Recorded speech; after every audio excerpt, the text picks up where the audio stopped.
The Basilica of the Sacred Heart of Jesus is the second oldest Catholic parish in Atlanta. Founded in 1880 as the parish of Saints Peter and Paul, it was renamed the Church of the Sacred Heart of Jesus with the construction of a new building by the Marist Fathers in 1898.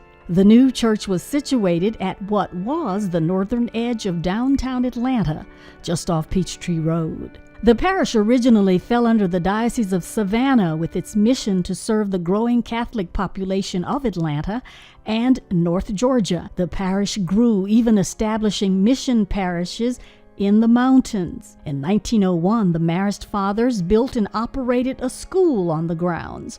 Ultimately, the parish ran elementary, middle, and high schools, taking over most of the city block. In 1956, Sacred Heart came under the newly created Diocese of Atlanta. The Marist Fathers ceded control of the parish to the diocese and in 1962 moved the school to the North Atlanta suburbs. The school buildings and the old rectory were demolished, and the diocese sold the land, leaving the church and later its new rectory surrounded by a massive private parking lot. As the city of Atlanta grew and changed, the parish struggled but stayed alive, largely through the efforts of Reverend Tony Morris, pastor during the 1970s. The surrounding neighborhood deteriorated and the church suffered a fire, but survived. On May 13, 1976, the Church of the Sacred Heart of Jesus was entered into the National Registry of Historic Places in recognition of its artistically significant architecture. In the 1980s, the parish began to revive and looked toward its centennial. In 1995, the late Mother Teresa of Calcutta attended Mass at Sacred Heart, joining the celebration of the 75th anniversary of the church's consecration. In 1998, Sacred Heart Church marked its 100th anniversary as a thriving parish once again. On February 22, 2010, Sacred Heart was elevated to the status of a minor basilica by His Holiness Pope Benedict XVI. It is now known as the Basilica of the Sacred Heart of Jesus. As an urban parish, Sacred Heart is defined by its diversity. Its diverse nature is on full display during Holy Week each year. Atlanta's history as a center of civil rights and as a welcoming community is reflected in the faces found in the pews of Sacred Heart. Sacred Heart is being an urban parish. It's the number one reason why Sacred Heart is so different. I've been assigned and had the pleasure of working in parishes that are outside the perimeter, that are suburban parishes. And I often say that suburban parishes and congregations really don't have a clue what it's like to work in a downtown parish. Because the people are so diverse, we are not just one demographic of congregants. We have all races, young, old. We have people of all persuasions, and everyone's welcome here. And it gives a flavor. It's like, I'm from South Louisiana. Our congregation is more like a gumbo than a very plain congregation. So everyone brings cultures into the mix here. And then Holy Week comes along, and everyone, lots of people have different traditions, different ways of worship, still validly within our Roman Catholicism in the liturgy. Holy Week in the Catholic Church begins with Palm Sunday. At the Basilica of Sacred Heart, Mass begins with the blessing of the palms in the driveway beside the church. In fact, there are multiple processions, including a procession for the large and energetic Hispanic congregation. Sacred Heart's Hispanic community is led by Deacon Marino Gonzalez. La comunidad hispana aquí en la parroquia tiene un historial muy largo, más de 40 años en participación. Tenemos diferentes actividades, diferentes fiestas. Por ejemplo, celebramos la fiesta de Nuestra Señora de Guadalupe en diciembre, y en la cual no solo participamos nosotros como hispanos, sino que también la comunidad de habla inglesa participa dentro de esa celebración. También tenemos el Vía Crucis, es algo muy lindo porque hacemos el Vía Crucis en vivo. También hay muchas personas que participan de la comunidad, tanto de habla inglesa como nosotros los hispanos. Nosotros como hispanos nos sentimos muy orgullosos de ser parte de esta familia del Sagrado Corazón de Jesús. Somos una comunidad muy diversa, venimos de diferentes países. Tenemos aquí personas de México, Perú, Venezuela, República Dominicana, Cuba, Puerto Rico, Guatemala, Honduras. De diferentes áreas vienen personas a nuestra parroquia, de diferentes países. Estamos aquí como comunidad, estamos aquí como familia para compartir con todos. Es una bendición muy hermosa y muy linda ser parte de la Basílica del Sagrado Corazón de Jesús.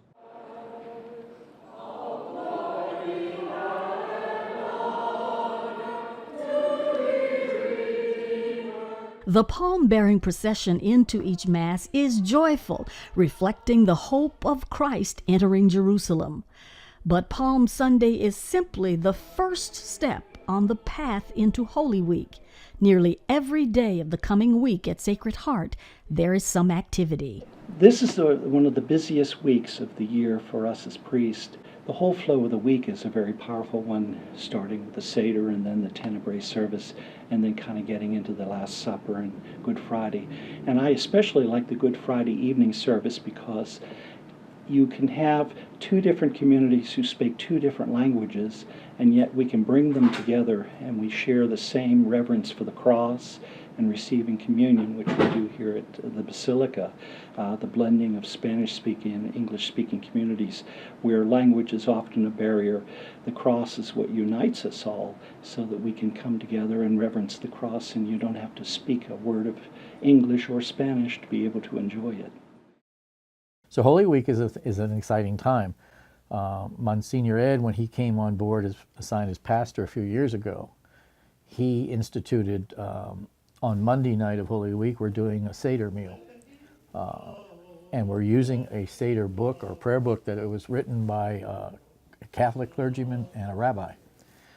And that's introducing to people before we get to Holy Thursday some elements of the Seder. Amazes them when they realize, I recognize that from the Mass. That's where we get a lot of it. The Holy, Holy, Holy comes from the Jewish prayer book. But the Monday night opens with a Seder to get us into the mood of the week.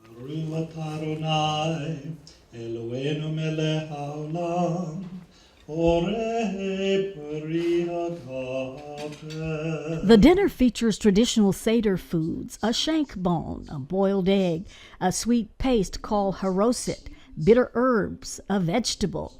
The foods are symbolic to remind Jews of the Exodus from Egypt. A selection of kosher foods is served along with non-leavened sweets. And of course, there's wine.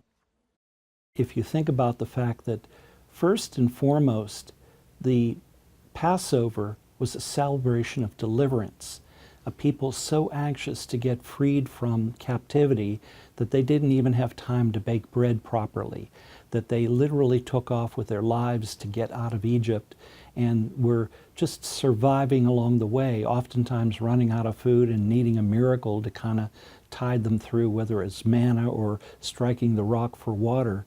And then once they became a people with a property, a land, then they could begin to ritualize those desert experiences into a ritual that was something they would renew every year just to remind them of what they had and where they had come from. And so they took something that was very much a part of their human experience of surviving in the desert and put it together into a form where they could remember through the retelling of the story what they had been through and who they were as a people. Jesus took that very celebratory rite that was part of their desert experience and took it a step further. He took the bread and he took the wine, which were part of the Seder or the Passover supper, and he made it his own, adding another layer of intensity to what was already a beautiful symbol of deliverance. And so I see the celebration of the Eucharistic Mass as a continuation and an elaboration of that which was part of our own identity as a people. Tuesday nights, he has brought into the back into practice here the tenebrae. I've been a Roman Catholic all my life, and I've never had experienced the tenebrae. Tenebrae is more like, it's not a mass, it's more like Vespers, an evening service, relies heavily on the Psalms, and it's a prayer service. It doesn't last long, but as part of it, as you go through, candlelight in the church is slowly diminished. Over the course of the prayer service, more and more candles go out, and it's the symbolism of darkness is coming. After all of the candles have been extinguished and the lights turned out, the Paschal candle is temporarily removed from the sanctuary into the sacristy.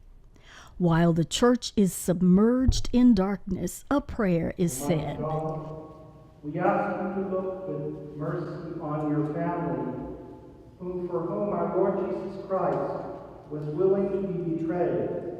Followed by the ritual stroke of a wooden clapper called a strepitus. The clapper is used in place of bells, which are silenced during Holy Week. The sharp clack of the wooden instrument is meant to call attention to the sacrifice of Christ. The Paschal candle is returned to the sanctuary, lights are turned on, and the congregation is dismissed. Thank you for joining us for our Tenebrae service. Thank you for participating in this keeping watch in this Holy Week. God bless you.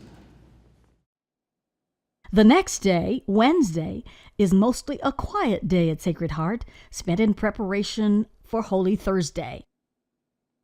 We cleaned the pews and all the woodwork, the columns, the altars. We clean in the sacristy. We scrape up the wax. We take care of the candles and all of the vessels in the safe. The first Mass I came to at Sacred Heart was the second Sunday of Lent, 1985, and I was confirmed in the church Easter Vigil of 1986. And I cannot imagine going anywhere else. And when you're here, you feel the presence of all of those people that were at Sacred Heart all those years and years and years. You feel like they're all praying with you. This is the third parish I worked in Atlanta. I worked at a suburban parish immediately before this, much larger parish with a massive program of religious education for children. But it wasn't particularly diverse. It was a fairly affluent suburban parish. I always felt drawn to a more inner city and diverse environment where people of different walks of life and different socio-economic strands of society would sit together in the same pew. It's clearly a tremendously diverse and evolving parish. In the 9 years I've been here, there is evidence of population shifts even within that period of time.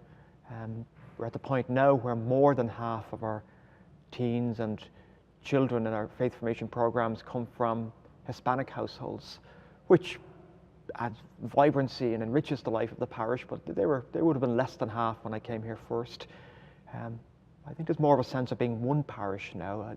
Those families are, I think, more integrated and have a greater sense of ownership. When you imagine it's past even what this place has seen in the past few decades, you hear stories about it being surrounded by rubble and Skid Row and a red light district in the 70s and early 80s, and its revival since then. It's exciting to imagine what it could be like in a decade or a few decades' time. Its physical position means that it's just rife with potential. It's clearly a parish that's been able to respond to change. I mean, that's one of the most impressive things about it, and no doubt it will continue to respond to whatever the future has in store. Sacred Heart to me has been a blessing to me as far as coming and meeting people that I normally wouldn't have met without joining any of the ministries, because I was always in my shell. And the parishioners here have really opened up to me as I start to engage in different activities. I've been here since the 80s. I've gone through several priests and monsignors here, and I have to say all of them have been wonderful. Sacred Heart is my home. I have been approached by several others to maybe visit other churches, which I will visit, but I always come back to Sacred Heart. Most people don't know, most Catholics don't know that Lent ends at sunset on Wednesday. Everybody thinks they have to go through Good Friday in observing Lent. It ends at sunset, which is the Jewish tradition, that the next day starts at sunset. That's why we have our Saturday Vigil Mass. So Holy Thursday is a celebratory day, despite the next day coming, because we celebrate the institution of the Eucharist, when Christ at the Last Supper gave us his body and blood for all time. And so what we're doing to prepare for the liturgy tonight, everything that was covered, the statuary was covered, the cross was covered for all of Lent in deep purple cloth. All of that's gone. The purple banners are gone. Lent is over. The Triduum is beginning, and those 3 holy days are not part of Lent. The cross is visible. The normal gold drapery of celebration of our faith is there. Down here, you have pitchers and bowls, baskets and towels. Within this liturgy and the reading of the gospel, it says that Christ got up from the table, took off his outer garments, tied a towel around his waist, and washed his disciples' feet. And Peter was the one who said, "You can't wash my feet." And Christ said to him, "If you do not let me wash your feet, you have no part of me." So that action is reenacted in every Catholic church tonight on Holy Thursday as part of the Eucharist, because we are celebrating the Last Supper, the institution of the Eucharist, and this was part of that event. Holy Week is so much different from our Christmas celebration, because Christmas, we're gearing up for just one big day, Christmas Eve to Christmas morning. And with Holy Week, it starts actually with the roll of the Easter or the Lenten season, and we have several weeks to prepare, and then of course Palm Sunday, which tends to bring out the large crowds, and then it increases in tempo leading up to the Triduum, and especially starting tonight with the Holy Thursday. It's kind of like, I like to use the image of a snowball that you start at the top of the hill and it starts rolling and gathering and gathering and gaining speed, and the intensity of it kind of culminates at the Easter Vigil, which we call the mother of all liturgies, because there's so much in it. It's such a beautiful liturgy, but it's an overwhelming experience in some ways. Part of the tradition of Holy Thursday is the bringing forward of the oils, sacraments. The oil of the sick. The washing of feet is prominent, but there's also the presentation of holy oils. The oil of catechumens. The holy oils have been consecrated at Atlanta's Cathedral of Christ the King. The Holy Christmas. The oils will be used at baptism and confirmation during the Easter Vigil at the culmination of Holy Week, and reserved for use throughout the year. You are indeed holy, O Lord, the fount of all holiness. Make holy, therefore, these gifts, we pray, by sending down your Spirit upon them like the dewfall, that they may become for us the body and blood of our Lord Jesus Christ. Following the sacrifice at the altar and communion, the Eucharist is processed through the church. Monsignor Ed Thine, pastor and rector of the Basilica of Sacred Heart, carries the ciborium containing the consecrated hosts. He's assisted by deacons Mike Balfour and Marino Gonzalez. The reserved hosts will be used for communion services on Good Friday. This celebration occurs in some form in all Catholic churches worldwide on this day.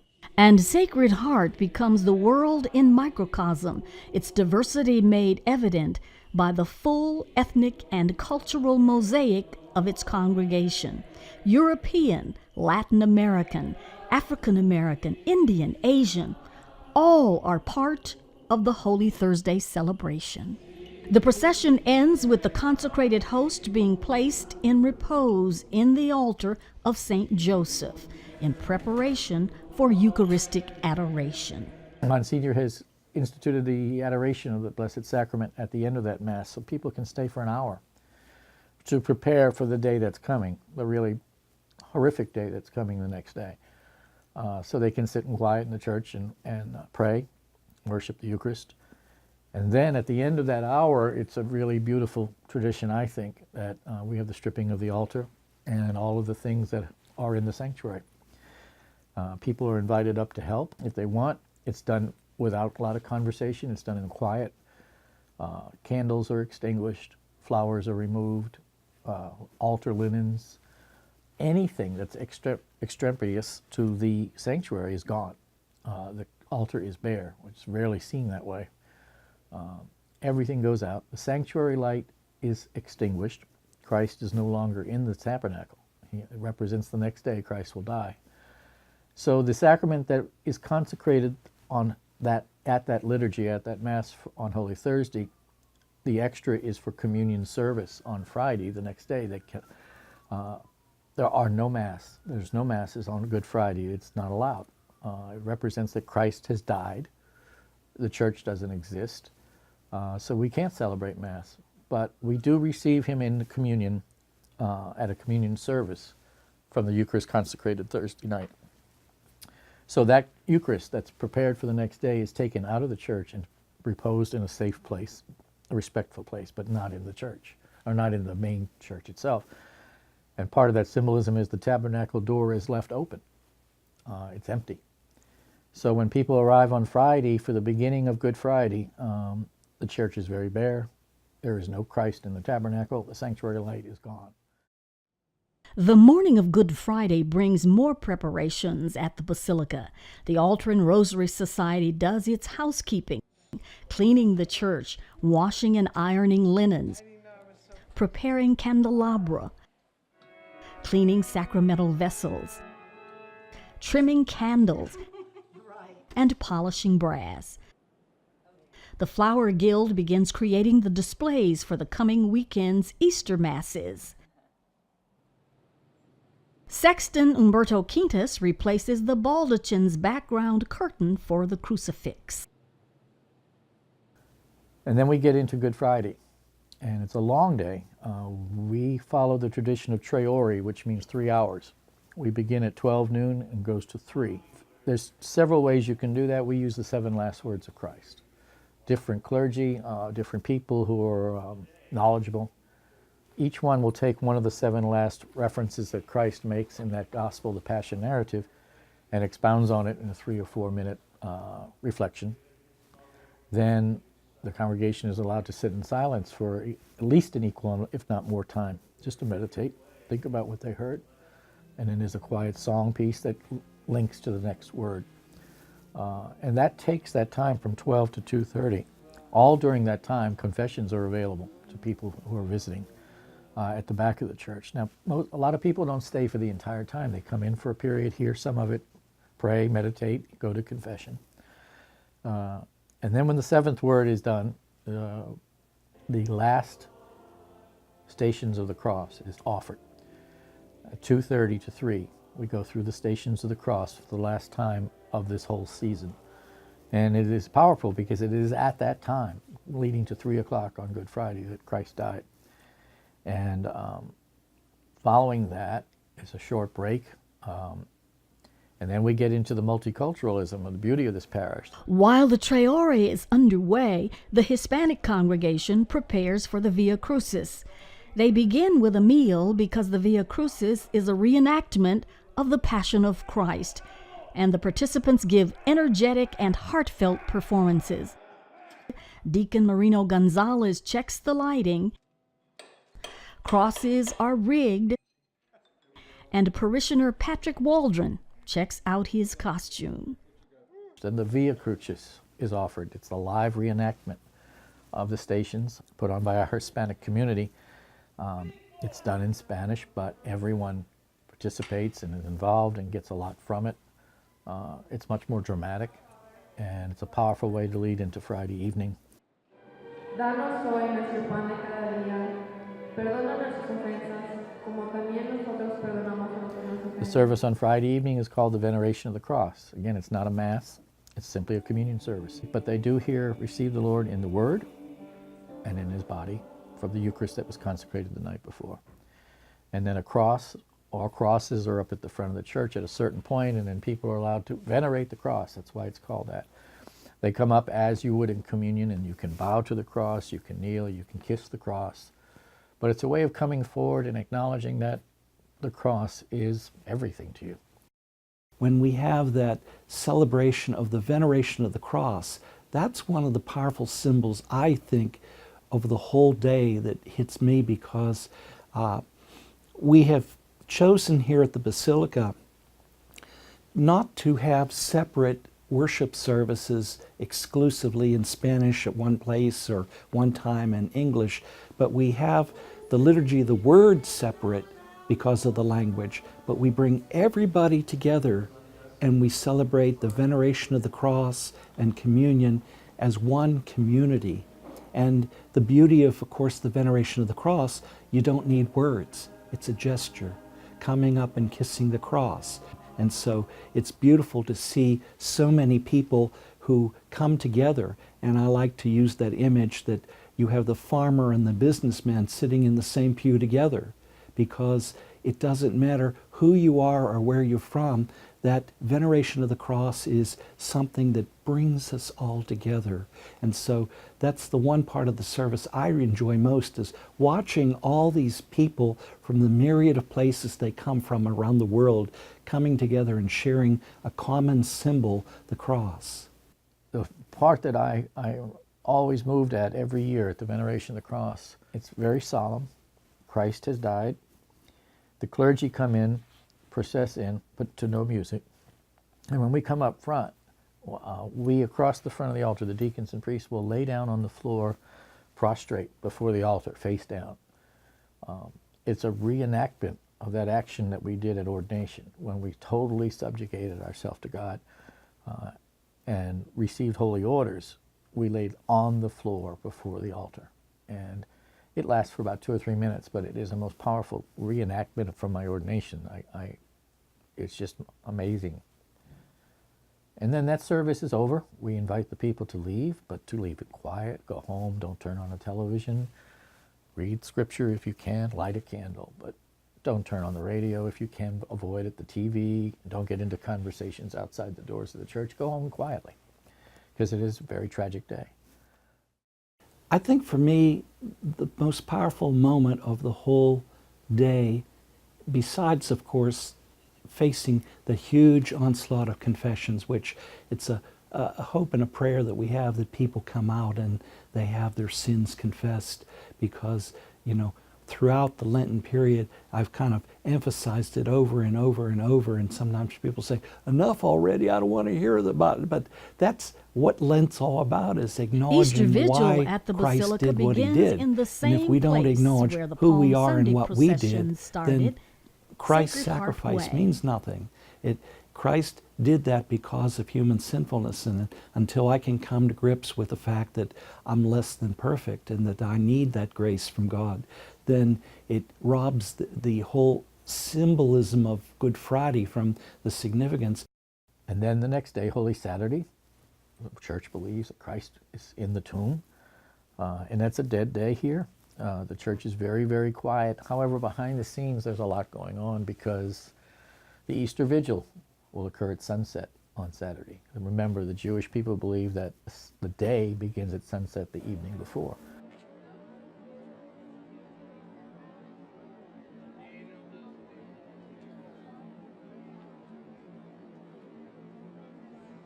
So we wait for the civil sunset. It's about 8:30 this year. We begin outside with the Easter fire. That's kindled. The prayer is the Paschal candle, which represents Christ, the light of Christ coming back into the world, is blessed. The priest blesses it and prays on it. And then there's a procession into the darkened church. The church is dark. And the Easter candle, the one light, comes into the back of the church after processing in, and a deacon carries it and walks up to the front, stopping 3 times, and it's chanted, "Behold the light of Christ." And as the candle goes forward, people light small candles in their hand. The church is filled with a beautiful candle glow, but no electric lights. And the Easter Vigil is the liturgy of the year. It's long, it's complex, full of symbolism. It's joyous because that's when new Catholics are brought into the church, usually people who are converting to Catholicism or being baptized for the first time, and adults or children. making the conscious decision after study and reflection of a year of study to become Catholic. We as a Catholic people sometimes, especially the born and raised Catholics, don't delve enough into our roots. It's important for us to understand why it is that we do the things we do at Mass. Why do we genuflect, or why do we make the sign of the cross, or even something like that little gesture at the Gospel? And there's a lot of people, they know the rituals, but they don't know why. And sadly, people who leave the faith and say, the Catholic Church doesn't feed me, and I regret, because there's so much there. It's just, if you don't take the time to find out, then it is just a ritual. And so it's a powerful thing sometimes when you talk to people who are coming into the Catholic Church through our program of the RCIA, who are perhaps Baptist or Lutheran or maybe an agnostic, and they say, something about the Catholic Church interests me, and I want to find out more.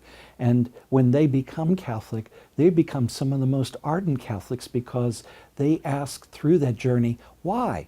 Why do you do that? What's that all about? And so there are many times the RCIA Catholics actually know more about their Catholic faith than the born and raised Catholics. And then when the lights finally do come up at the Gloria, the bells are rung, the Gloria is sung, Christ is alive. It's a powerful, powerful weekend. It's the core of our faith. Many people think, oh, Christmas is the most important day of the year. It's a beautiful day. It's a fun day. It's Emmanuel, God has come to us. But the Easter Vigil and the Triduum are the holiest times of the year for the Catholic Church. The highlight of Easter Vigil is the bringing of new Catholics into the Church. God, by thy invisible power, accomplish a Sacred Heart's newest Catholics are young Father, and old, and of the Son, from various ethnic and cultural groups. and of the Holy Spirit. As the new faithful are baptized and confirmed, they gain a new spiritual family and a new spiritual home at the Basilica of the Sacred Heart of Jesus.